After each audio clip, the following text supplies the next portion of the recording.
Sabi wrap it up. Sabi wrap it up. Sabi wrap it up with Chi. Oh my God, girl! Hey guys, we're doing something different, something special. We have a guest host today, Kimberly Colin. Hi. She's going to be joining us for the conversation and giving us her insights and joining along. But we are going to be talking to author Don Ryan. He is, he's just published a book called The Secret Struggle: Surviving the Suicide of a Loved One. And that book drops this week, right?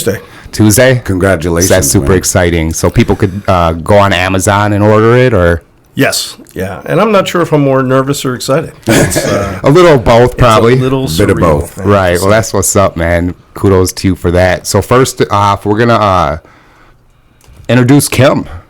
Well, Kim, hi. welcome. Hey, Kim. Hi. Thanks for having me. This is just a fantastic treat. Yeah. Indeed. Thanks for being here. Mm-hmm. So Kim is a merchant of hope, right? Yeah, I like that. I like that phrase. You know, sometimes the best thing that you can give to somebody is hope. Right. And I feel like there are many people out there who are trying to figure out what's going on but lack hope. And so when Right. you don't have hope, there's a disconnect between you and the next step. So just trying to throw hope out like birdseed. That's great. And you're a huge mental health advocate. I am. I enjoy being involved in mental health organizations, and that's how I met you guys. Yep. Shout out loud. Yeah, shout out loud. To Shout Out Loud. Shout Yeah. out. Hopefully you can join us this coming September. It's quite an exciting day. September Wonderful. 28th, right? Yes. Mm-hmm. Yeah, so do a lot of volunteering. Yeah. So Kim is a suicide widow. Mm-hmm. And you're an educator. I am. Yeah. You're 31, 31. Congratulations. coming in. That's what's up. And we invited her on because she really likes to. She has a show on Instagram, right? Mm-hmm. And what's the name of it? You Matter Live. You Matter Live. And what Yeah. I like about that name is that, I say it, You Matter Live, but like if you don't, how live can also be live.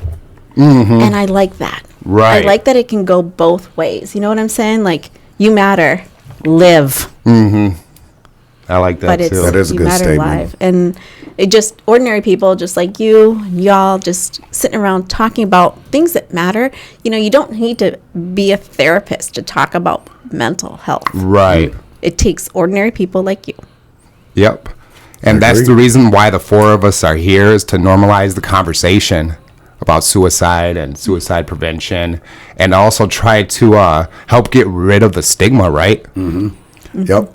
And the cool thing is, y'all, today is kind of a twist, is that Kimberly's going to be here kind of as a co-host, providing her insight and her perspective, like Jean kind of titled off, of just kind of her experiences, and really surrounding around Don and your experiences and everything. So this will be very interesting, y'all, because we're really going to be covering a lot of men's mental health, which is a huge topic that isn't talked about enough. So it's going to be really nice to get your perspective, Kim, as far as just from a female's perspective, but also a woman of color as well. So that'll be very interesting. So. Indeed. So, Don, will you take a minute to introduce yourself and tell us about yourself? Sure. I've been here in Minnesota for 25 years. I spent the majority of my life in Philadelphia, where my family and friends are, and that was a big change. I'll West tell you. Philadelphia? Yeah. All right. Yeah. Born and Born and raised raised, at the sounds like playground it. is what I spent most of my days. Sorry, we could not help ourselves. It's the black in us.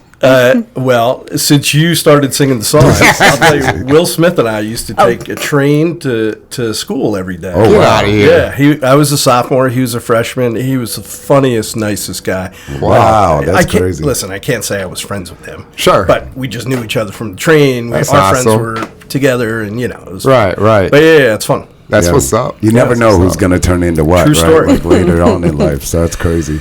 So I am a social worker by trade. I was a clinical social worker in the Philadelphia area, and I did therapy with mostly adolescents who had experienced traumatic situations. Worked in a residential facility for a while, came to Minnesota and started doing child welfare work.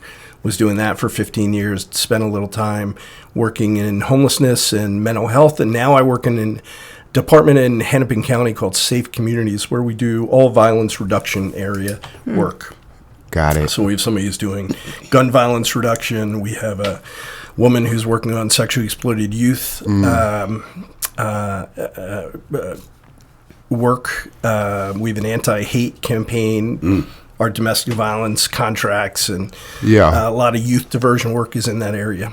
That's what's up, man. Yeah. Kudos to you. And you said how long you been involved in social work? 30 years, I guess. Wow, so we got 31 years in the educational system, 30 years plus in social work. So there's a lot of knowledge and experience just with you two combined. So that's amazing.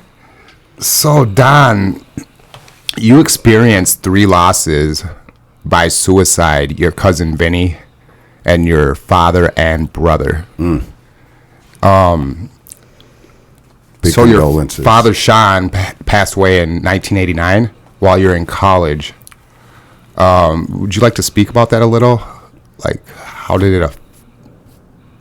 you find out about it? How did it affect you? And go from there?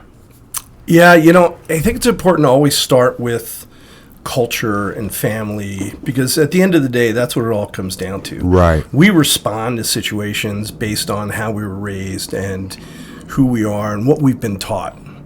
So growing up in my wonderfully imperfect family, where there was a lot of alcoholism and some mental health issues, we learned 2 things more than anything. One is when you're going through the crisis, you shut your trap and you don't tell anybody anything that's happening outside the family. Right.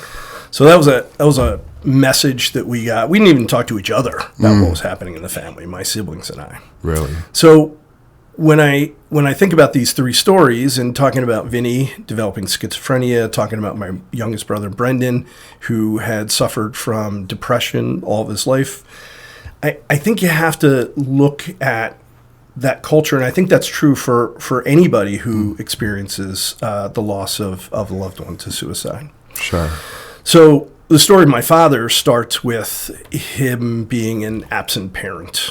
And believe me, I know I'm no different than anybody else who didn't have a father in their life. You always wish that they come back, right? But we never really talked about it. He literally showed up. He probably left the house when I was 9, maybe 10, and I saw him once every 6 months. Okay. He was just really not available. But, we were never disrespectful because that's kind of how you were. Right. I was really resentful when I was a teenager. Really bothered me. But once I got to college, I felt differently. I let that go. I was kind of out of that chaos in my family. And I saw a lot of really good things ahead of me. And, I wish that he would be there, be present. Right. But you just Learn never to know. deal You with just, it. you just, he has to make that first step. Right. It's not your job, right? Right. So the very first time that I talked to him about not being present was my mother asked me not to have him at the graduation ceremony. And I got it. She was a single parent. She took care of us. She worked really, really hard. They did not have a great relationship. I wanted to respect that in her. And I had this really hard conversation with my father by phone. And 2 hours later, he ended his life. 2 hours later. Well, within the next 2 hours. So that brings me, that's kind of why you feel shame and like it's your fault, because you felt like the conversation you guys had might have contributed to him taking his life? 100%. Okay. It started with guilt, for sure. Right. And I could go through all the logic models telling me that, he was a veteran of the Korean War, and who knows if he had PTSD. There was a reason he was drinking as much as he was throughout his life. He could have been depressed in the same way that Brendan was depressed all of his life. I don't know the answer to those because we never had those conversations. Yep. But what I heard in not my head, but my heart was there's a direct correlation between that conversation and his death. And that guilt was truly indescribable. And it led me to completely shut down and not talk to almost anybody. Thanks for sharing that, because I was super curious, like when I was reading your bios and all that. Like I was like, I wonder why he feels guilt, like, because I hear that from a lot of people that have family members that or complete suicide. They feel this guilt, and thank you for sharing that, man. Like, and I'm not being critical when I say this, but most of the time people like to refer to it as dying by suicide. Dying by suicide? Yeah, if we use the word commit, it's correlated with a crime, right? We don't want people to think that our loved ones committed a crime dying, right? I tried my hardest to say complete. That's what Laura taught me, and sometimes I have to catch myself. Of course. But it's a good message for people listening, too. Right, absolutely. You're right about that. So you are saying that when you told your dad that he was no longer invited to the graduation, that kind of added to the spiral for him out of control. That's what you feel like. Do you still feel that way, or was that more like back then?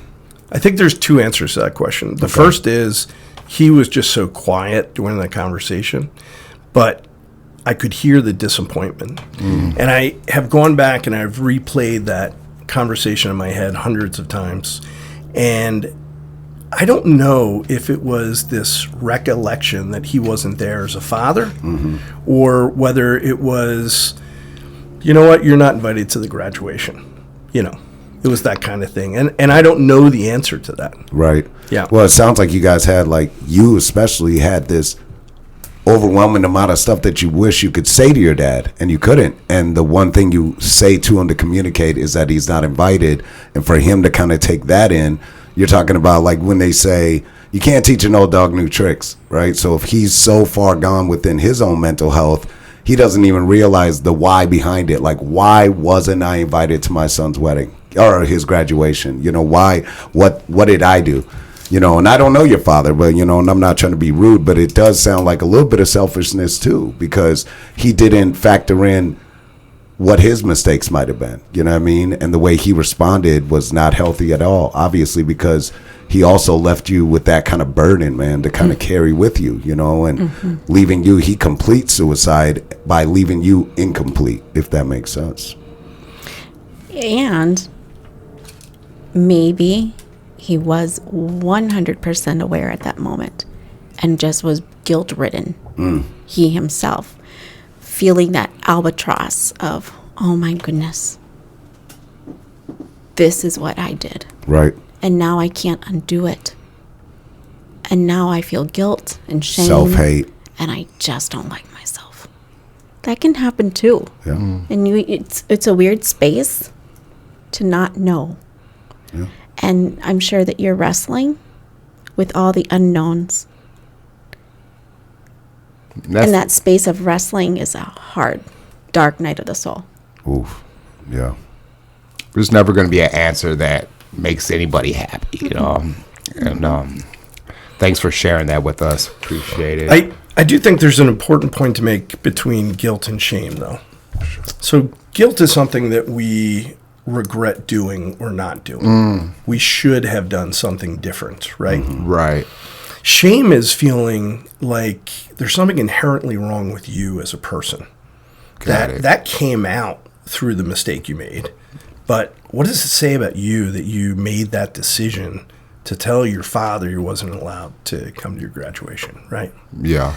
So that, I think that's important, because I think a lot of people who are suffering through the loss of a loved one through suicide feel both of those things. And it leads to a great deal of isolation. So a lot of people feel really alone. They don't feel like anybody understands what they're going through. Right. I even felt that way with my siblings. They went through the same thing I did, through all three of these experiences, right? Right. But I still felt like I was alone. I still felt like nobody could understand where I was. Did you go to a therapist after that happened? No. No. Yeah, I couldn't do it. So you go ahead. Sorry. No. I'll just fast forward and tell you that I started seeing a therapist when I had some marriage difficulties, and it developed slowly into childhood experiences. And this therapist is absolutely fantastic, and I still see her twice a month, and that has really helped me a great deal. I think there is a real benefit from growing through therapy, and maybe we're not here in the conversation now. I could talk about this for 2 hours, so if I jump around, I apologize. It's all good. But I do think that you can't go to therapy until you're ready. Right. And you have lots of family and friends who love us, who want to be the best support they can be, but they don't know how to have these conversations, because we never had these conversations.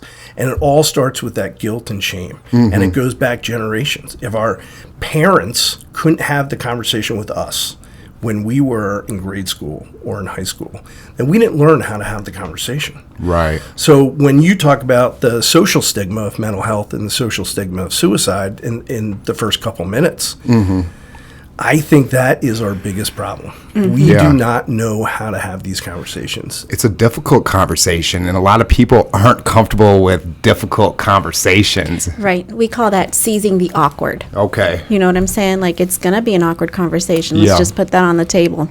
It's not going to be like, hey, how you been? It's a little bit more than, hey, how you been? It's like, hey, Gene, you know, I've always thought you to be a really funny guy. You have great humor, but golly, I haven't heard you laugh in a couple weeks. Can you tell me more about what's going on? That's a little bit different than, hey, Gene, what's up? Yeah. Right. You know, when you seize the awkward, you're going to be ready to jump into a tougher conversation. And seizing the awkward is an important thing that we can all learn to do, regardless of where we are in life and what our jobs might be.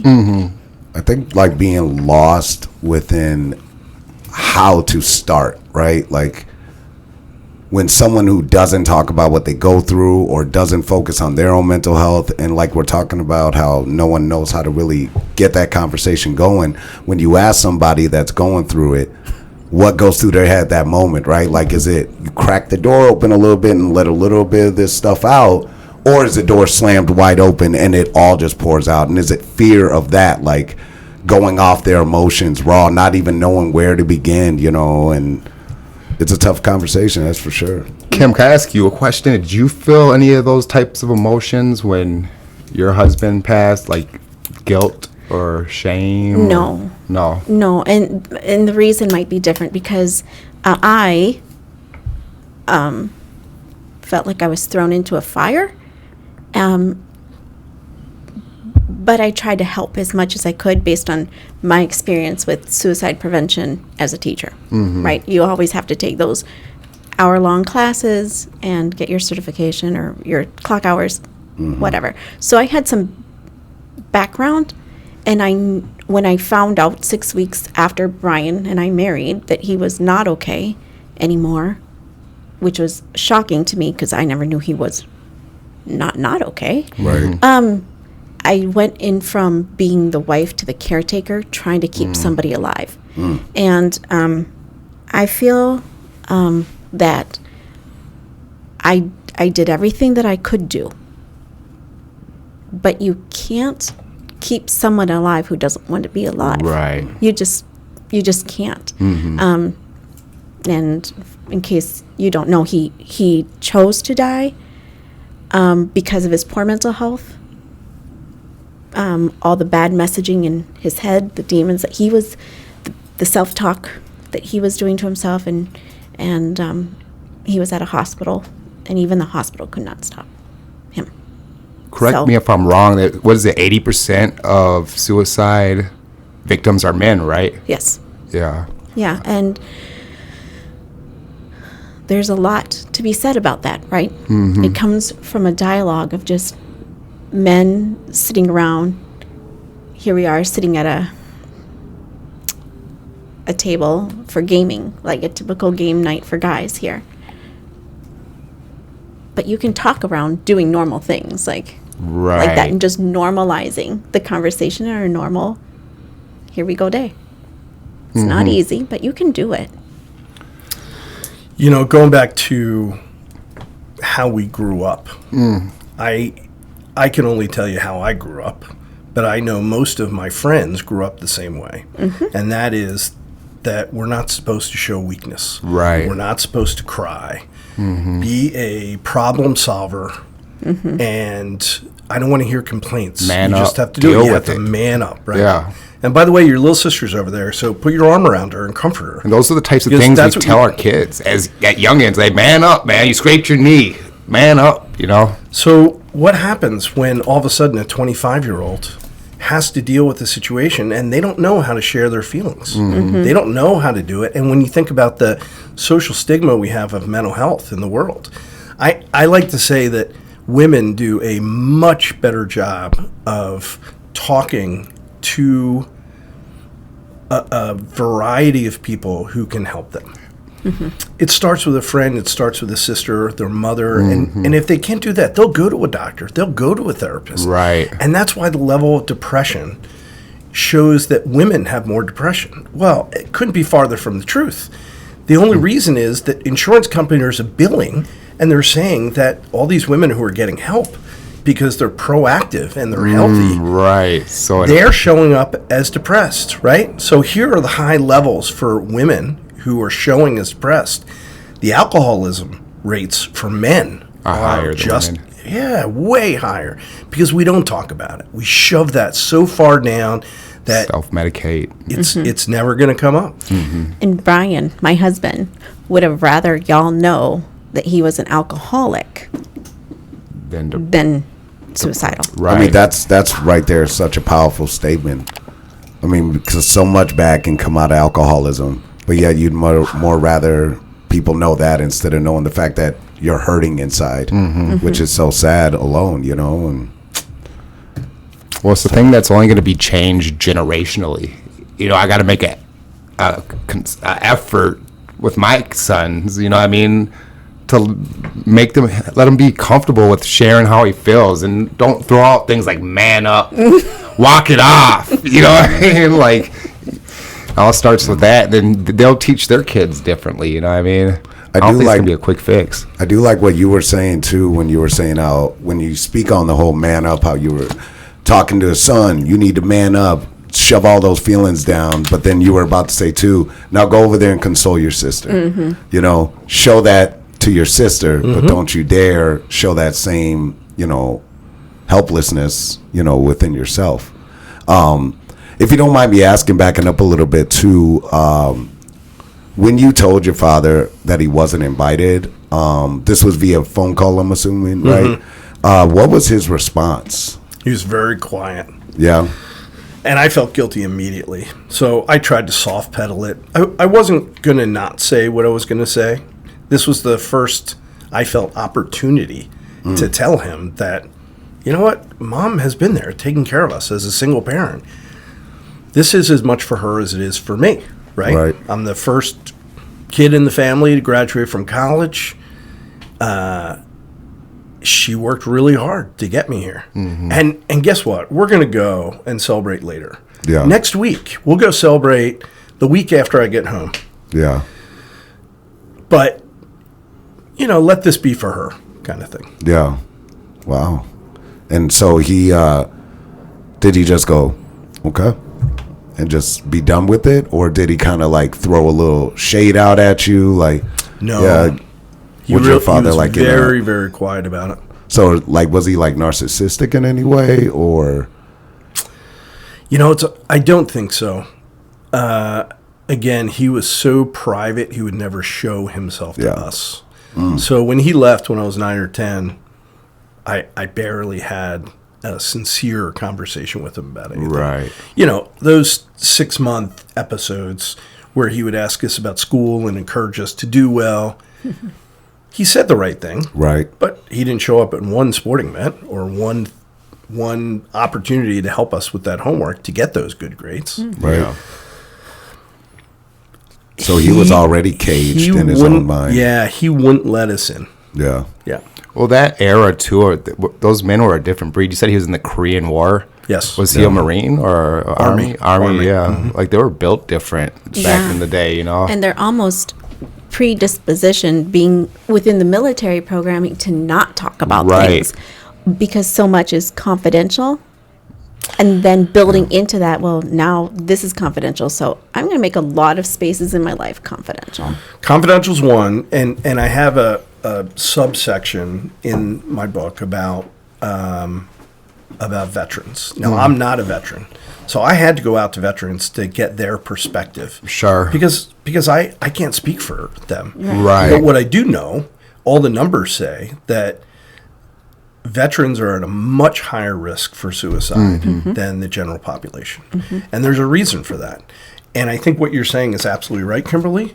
I also think that there is a trust that soldiers have to have between each other. And if you don't know that somebody has your back, you're not going to trust them. Right. So what I've heard a couple times from veterans is, you call me anywhere in the world you want, but just don't call me weak. Right. People shut that down and then they come back. A lot of them have PTSD because they went through horrible experiences and they don't know how to talk about it. Yeah. Yeah. Did your dad, like, ever? He was a good dad, but did he ever tell you like he loved you? Did he show that kind of love at all, or did you just kind of know? You knew he cared about you. He just wasn't verbal about it. As much as you can remember, obviously. Yeah, I don't have any memory of him telling me he loved me. Except for that memory, right? Of not having a memory of that. Yeah, And that's a tough one to hold on to, man. yeah. And that also goes back to that generation. Yeah. My dad's in that generation. Just a hard time accessing the word, the sentiments there. But accessing the word and the actions behind it is You know, not as easy. I'm gonna have to read these lyrics because I try not to get emotional, but when I read these, I get emotional. I quote Juice WRLD in the book, right? Juice WRLD? Juice WRLD, yeah. Juice WRLD. Okay. The rapper? Yeah. Okay, got You it. know the song "Wishing Well"? I don't. Okay, so I'll share it with you afterwards. But he talks about being depressed, and here's a young man, African American, who's able to say, "Look, I'm taking drugs because I'm really, really upset about myself." Right? Right. So in the chorus, he has these lines. "This is the part where I tell you I'm fine, but I'm lying. I just don't want you to worry. This is the part where I take all my feelings and I hide them because I don't want anyone to hurt me." You know, those are very powerful I agree. lyrics. Yeah. I'm glad you brought that up because, And- after his death, a lot of people talked a lot about, especially for young black men, he was one of those artists that actually started opening that door to the comfortability of speaking that I'm not all right, and talking about self-medication and stuff. And as sad as it is, it turned out not good. Not enough people were listening to what he was saying. Was it music or was it? Did he cry die for of help? a drug overdose? Mm-hmm. Okay. Yeah. Well, if I could tell a personal story, if you guys don't mind, Jay and I, we're no strangers to depression and pain, you know what I mean? And, I went through a divorce and I only have my kids half the week. So a lot of times I'm feeling a certain way about things. And Jay and I are close, but I never sit down and talk to him about it. I never sat down damn, man, this hurts. Yeah. Only seeing my kids half the week, you know what I mean? Or it hurts going through this divorce. And, we're kind of we're talking about it, we're encouraging other people to have these conversations, but at the same time, we don't even have these conversations. Right. So that's just an example of men just not conversating, man. Yeah. Even my best friend. Yeah. And we have uncomfortable conversations all the time with people, you know what I mean? But You are a man of short words, bro. You definitely are. That's for sure. And It's crazy because, for me, I, like you said, we all have our own share of mental health, right? And, I think I went through more, I feel like as far as the way I reacted, right? I reacted to a point where I almost had no choice but to get better. And the only way to get better is I had to talk about it. I had to become, and you are a great support system for that, and I feel like you've done a great job as far as carrying yourself, but it's also worrisome because it'll come out in different ways. You know, you don't want to keep that shit bottled up. But like, I don't know if it's part of it's my mom too, because getting raised by a single woman, my mom was very empathetic. She raised me on that too.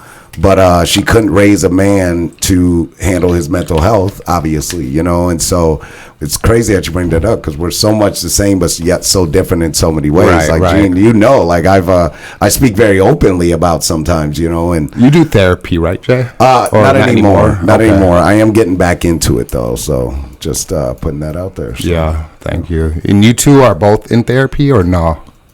At the moment? Not right now. Not now? Check me out around the holidays. Oh, yeah. It's a seasonal thing. You know, just like, you know, when the holidays come and you're just like, oh man, just let me get through this season. It's hard. The holidays was always one of my biggest depression. It is for so many. Yeah, I mean, part of it might have to do with vitamin D. You know what I mean? We're not getting enough vitamin D. But also, everybody has this expectation that at the holiday time, everybody is, you know, joyful and triumphant. Yeah. And what they don't see is the separation of families and having to share holidays, and maybe you don't get this holiday with your kid, or the person, the primary caregiver in the home who's trying to put everything under the tree. So, for example, I'm a single mom too. But before I married Brian, I had 2 children. One is adopted, and one I married. Their dad and I were married. Anyhow, I didn't. Disclaimer: this is going to be about Santa Claus. I didn't like saying around the holidays. I didn't like talking about Santa. As a single mom, I'm like, there is no way in heaven, overweight, cookie-loving man is gonna get the credit for that present under the tree today. No. Mama absolutely did not. this. I did that. Right. I work doubles. Right. So holidays are problematic. Yeah. But then you add in a grief where everybody's like gathering as a family, and there's always an empty seat. Yeah. There will always be that empty seat. Whether it's because of a death or tragedy or divorce, which is the same, it's the same thing as a death. They might still be living.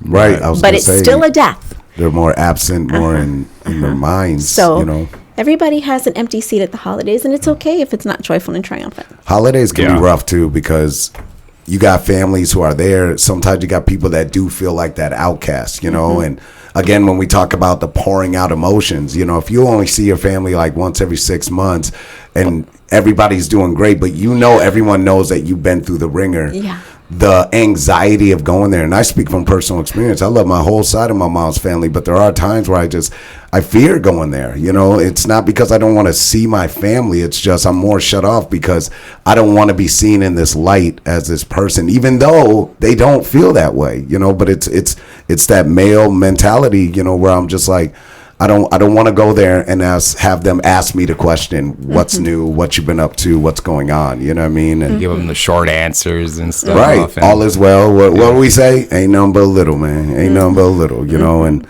it sucks because I feel like you lose so much memories, so much time. Like your dad, even like he lost so much good memories that he could have had, you know. And because in that era, men definitely in that era did not talk about mental health. They didn't get the help they needed, you know. And have you ever thought about what some of the things you would have said to your dad?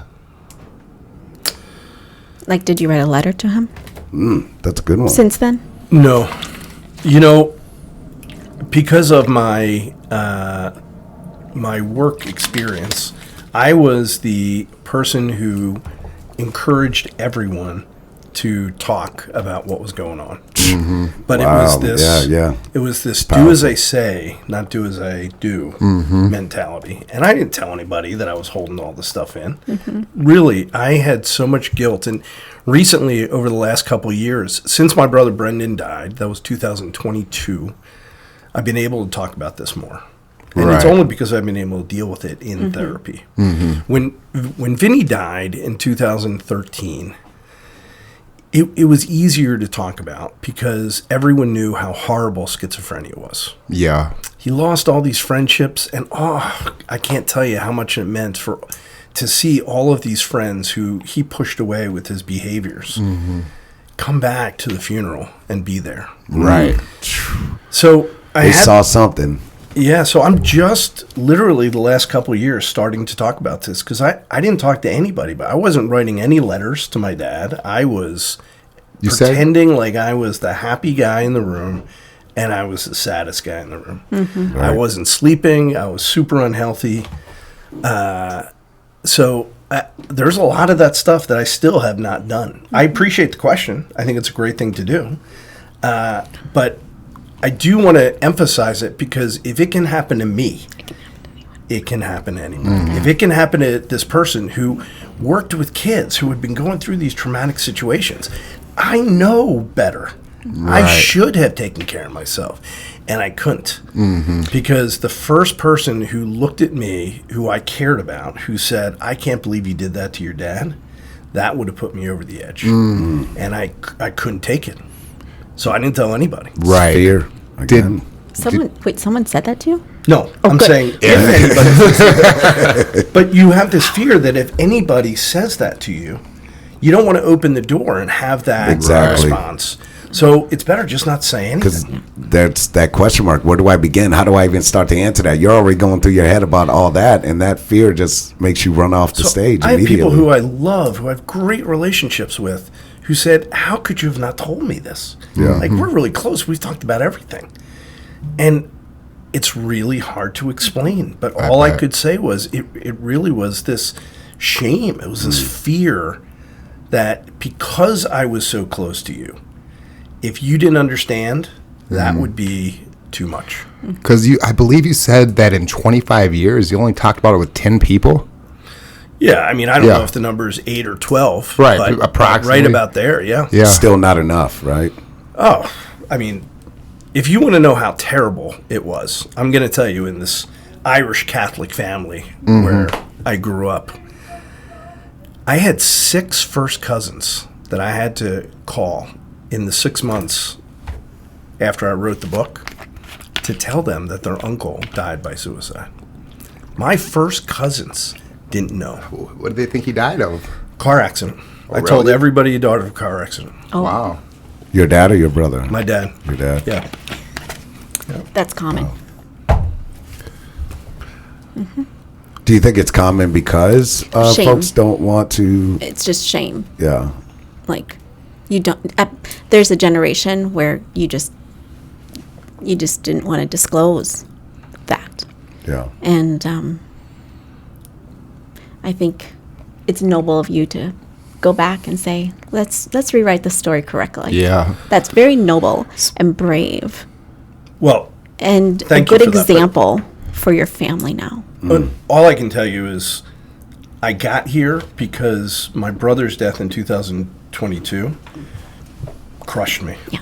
I mean, that's really how I got to this place. Right. And I you're- was fine keeping it to myself when it was my dad. Then I loved Vinny so much. We had this great relationship. That's where I experienced the most grief and Yeah. loss. My brother's death, it was terrible because I had to look at my family and say, what's going on that this is happening to us? I mean, I've made plenty of mistakes in my life. I am far from perfect. But my Aunt Pam, she is a wonderful person. My brother and sister, they are salt of the earth people. Yeah. They did not deserve this.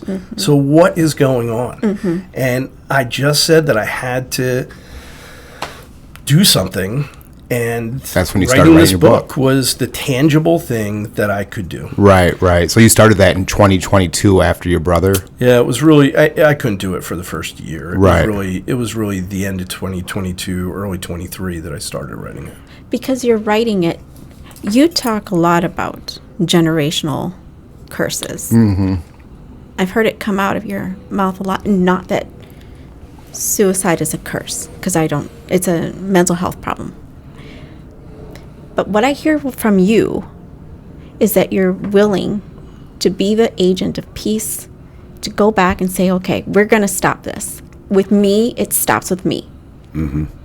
And that is a very, very brave thing to do.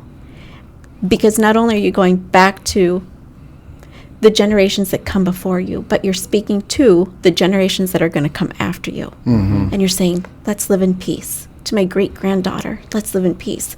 To my great-great-grandson, let's live in peace. That's beautiful. I agree. Do you have a theory? Sorry if you wanted to respond to that. No, go ahead. Do you have a theory? I thought it was, is it common for multiple family members to complete suicide? Is that a common thing? Yes. So do you guys have a theory on why this happens to families? There can be a genetical predisposition to that. Sure. Because of poor mental health within a family. Mm-hmm. For example, within my situation, my husband's grandfather was also suicidal, and his final attempt resulted in him being what my husband called locked up, and okay. You got put in a he got put in a institution or whatever for the rest of his life. Oh. And ironically, and I didn't know any of this before the world fell apart. Mm-hmm. My husband and his grandfather tried to die by suicide the exact same way. By a shed, some random person's house, with implements found within the shed. Right. And then my husband's grandfather was put into a mental health institution, and my husband knew this whole narrative his whole life. Mm-hmm. So if you look at my husband's last writings, it's like he wrote grandpa, grandpa, grandpa. And I had no idea what he meant, y'all. Yeah. Because I did not know this story. Everybody else in the family knew the story. And so when I showed them what my husband had written, they're like, that ashy, ghastly look on your face, like, oh my God. Because it can be. It can be something that follows the family. Yeah. Interesting. I was thinking about that on my way here. I'm like, I wonder how common that is for multiple people in one family to complete suicide. And it sounds like it's more common than not. So would you like to tell us a little about your book? Can we hear about the creative process? Like, how did you start it? Like, you just started jotting notes, or? I could tell you that I wanted to let people who are going through this experience know that they're not alone. Yeah. I wanted to normalize the healing process and grief. There are so many people that want to be there in the very beginning, but then, and again, these are well-intended, loving people, right, who want to be there for us, but they just don't know how. Right. It is not their fault. We have not, as a society, taught ourselves how to have these conversations. Mm-hmm. So some people want to be there every single day and be present, and that's not sustainable. So they drop off. Other people want to bring you to a place where you're going to be happy, and they want to make you happy. Mm-hmm. And then there are those people that can figure out when to be there and when to step back, when to come in, when to bring up, hey, I know it's Vinny's birthday. Mm-hmm. How you doing today? Yeah. Holidays are really hard. Anniversaries come up, and nobody knows that you're having a hard time. Right. So grief, that was the first thing that I wanted to do, was really support people who had gone through the loss of a loved one. I'm not going to go into lots of this, but I challenge a lot of the grief stereotypes that we have. I don't believe that there's any roadmap for grief. It comes and goes quickly for some people, and for others, it's going to be your whole life. And you have to learn how to maintain it and manage it. And that's where I did a poor job for 25 years. Mm-hmm. But I didn't want other people to go through those 25 years, so I wanted people to know you're not alone. You can deal with this. Right. I also have a harm reduction perspective of coping with something like a suicide. So for whoever doesn't know what harm reduction is, it's very common in the substance abuse field. And the nutshell is this person may not be able to deal with this right now. So they might need to use whatever substances they're using just to get through the day. Right. Now, not everybody's doing that, but everyone's doing something just to get through the day. You have to get through work. You have to do it. For me, I felt like I lost 20 IQ points.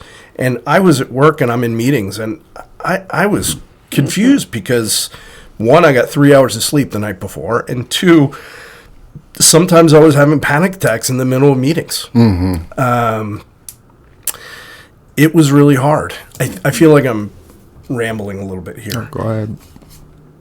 My goal was to say that because I couldn't talk about this for so long, and I know that's the answer, that I'd be a complete hypocrite if I couldn't tell my stories. So I first wrote this saying, it's normal, so let's talk about the guilt and the shame and this, and I left out these stories. I had to put these back. Then I scattered the 3 stories throughout the book. Right. And I had to put them up in the very beginning and then deal with all that stuff. But I told people what all those coping mechanisms that I went through were. I talk a lot about the social stigma of mental health and suicide.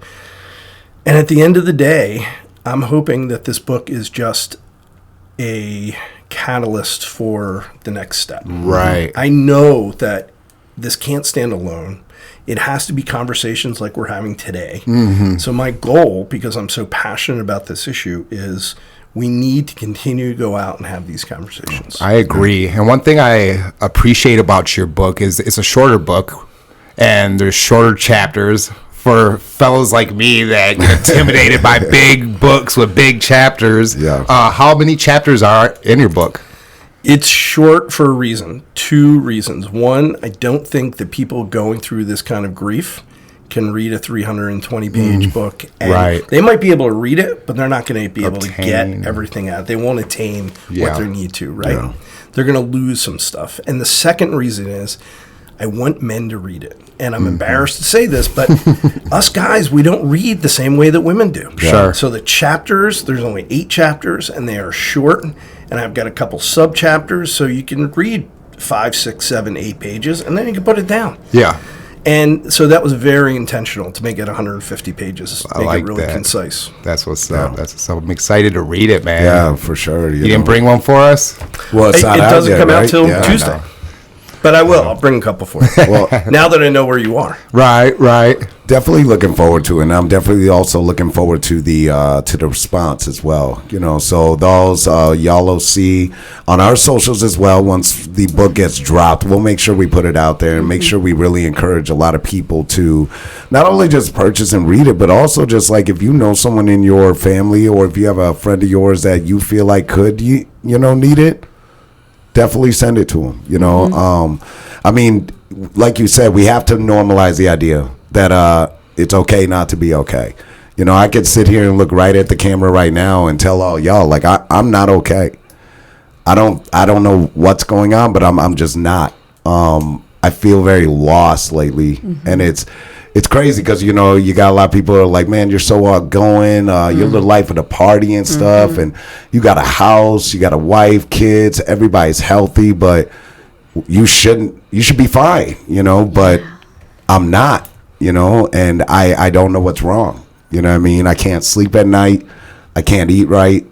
Anxiety. You brought up panic attacks. I've had those a lot lately, and it sucks because I've been dealing with so much mental health, and we've talked about it so much. And even with all the information I've accumulated throughout the years, I still don't know where to begin. So I am looking forward to that book to kind of maybe help give me some building blocks in that right direction. You know what I mean?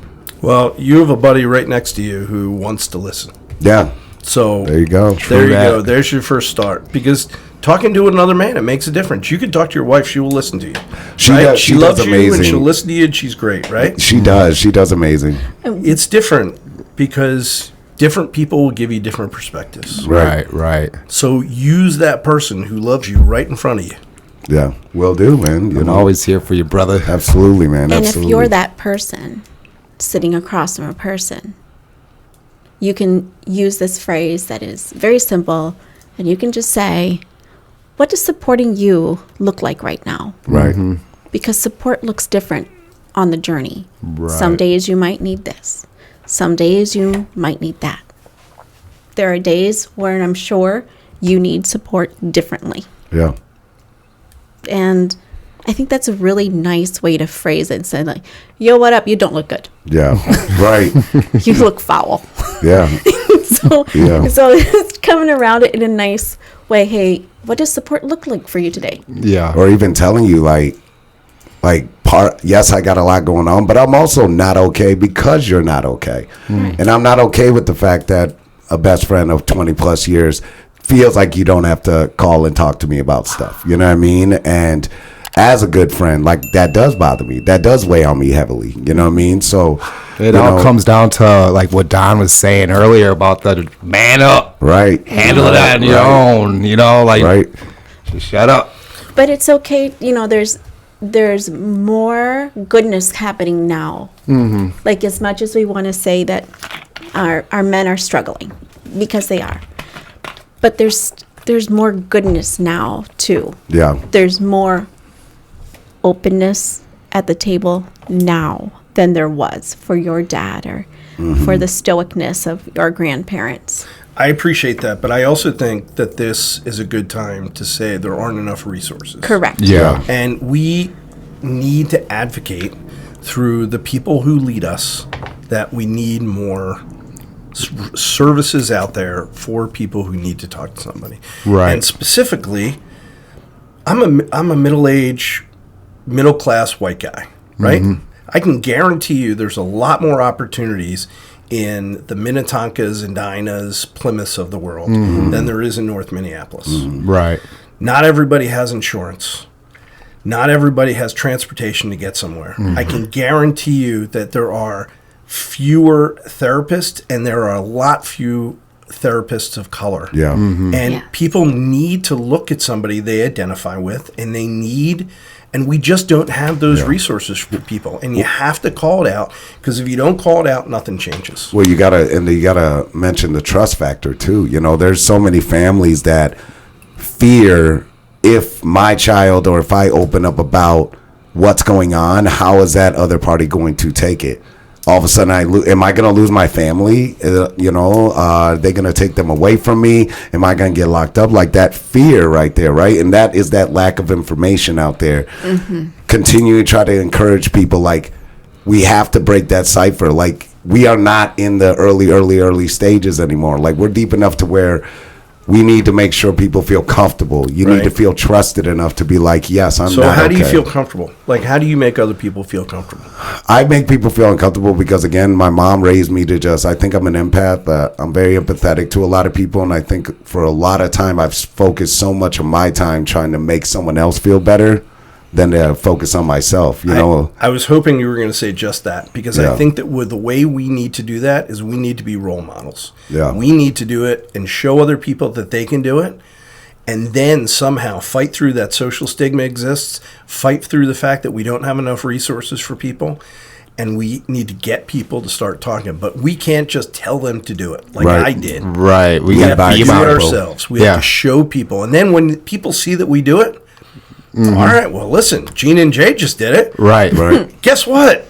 I could do this too. Right. I mean, we just I did it agree. right here on the show. You know, like Gene and I have never had a back and forth conversation to each other like that in front of our followers, fans, and everything, and our guests especially. So that moment, that segment was just proof that it was difficult to say. You know what I mean? But see, it's important to say it.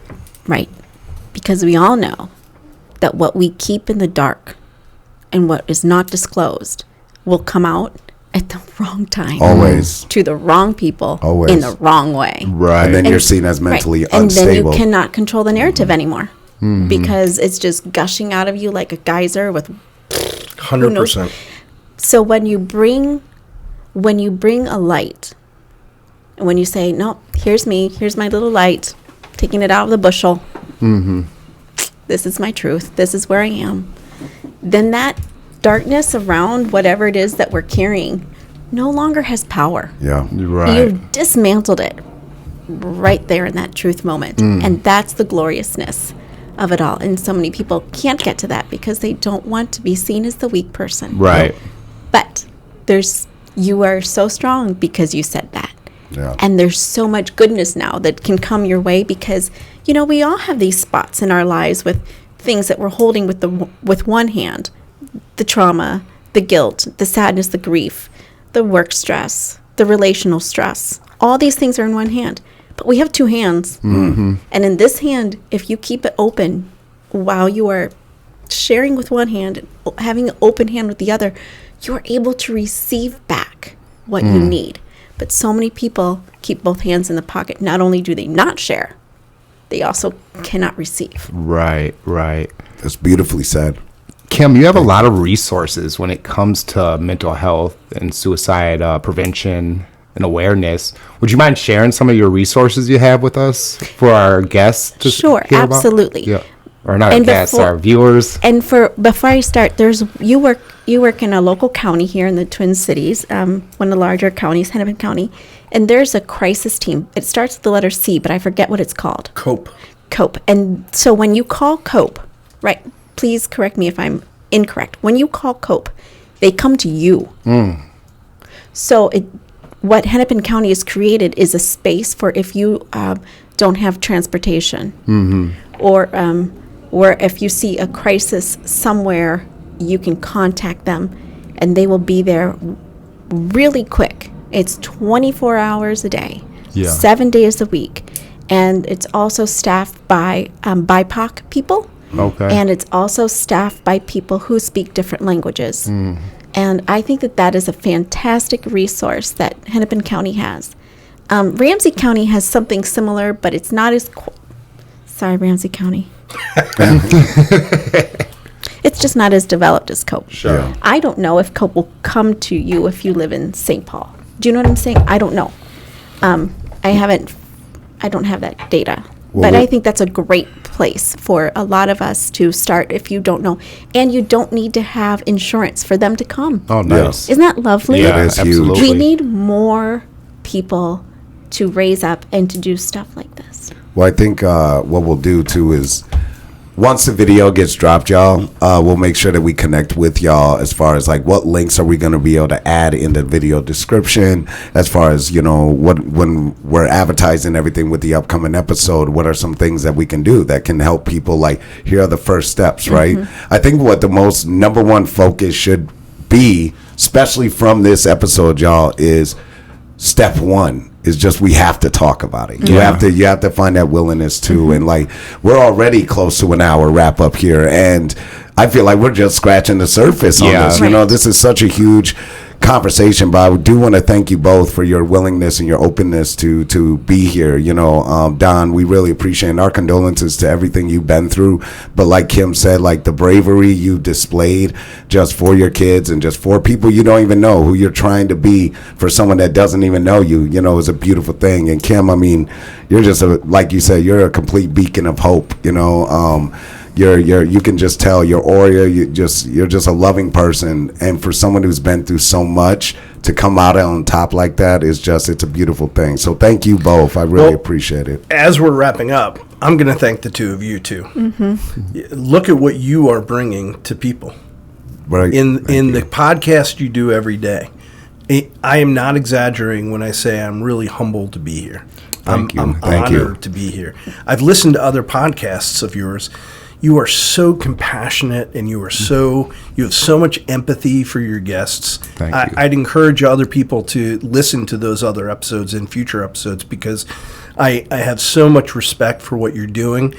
It is making a difference. Appreciate it. Because you are agents of truth. If you go back into the different podcasts that you guys have put out, you've done a beautiful job of being agents of truth and having people at the table who are willing to share tough conversations, and you're here for it, and you don't push away the uncomfortable feelings that people may have. And there's not a lot of people like that. And I think that's pretty fantastic. And I you. did want to Thank say, you. you asked a question. There's one more resource, y'all, that is really great, which y'all probably already know, which is 988. 988. I was trying to think of it. I couldn't think of the number. What's really fantastic about calling 988 is that you can text or call it, and you can say, hey, I speak Spanish, or hey, I'm a veteran, and they will connect you. Now, one thing people might not know when they call 988 is that it's connected to your area code.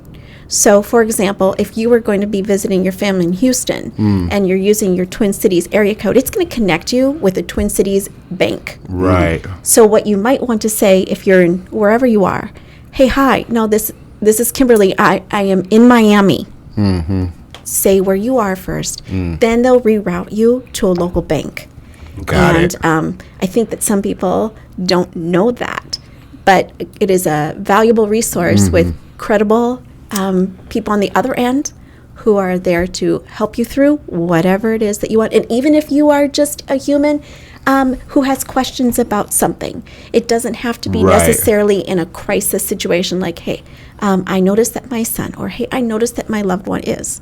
Do you have any ideas or tips or questions that they're there for the whole thing, not just for the Right. manic crisis moment. Wow. Does that Thank you make for sense? that. Thank Yeah. you. Yes. If I can add one thing to that, there are also crisis lines that are focused on different demographics. So I mentioned veterans already. There are veteran hotlines that are staffed by people who are veterans who understand what a veteran has gone through in Yep. a way that somebody else didn't. There are LGBTQ plus crisis lines because they're folks that can understand the different stigma that we haven't even talked about, and that's a huge problem. In our entire country, this is a huge problem. We have a lot of young people, I'll put them, up to 25 years old, that my point is, if you want to talk to somebody that you would feel more comfortable with, given who you are as a person, There's options. Search that out. There's Yeah. lots Right. and lots of options. Yes.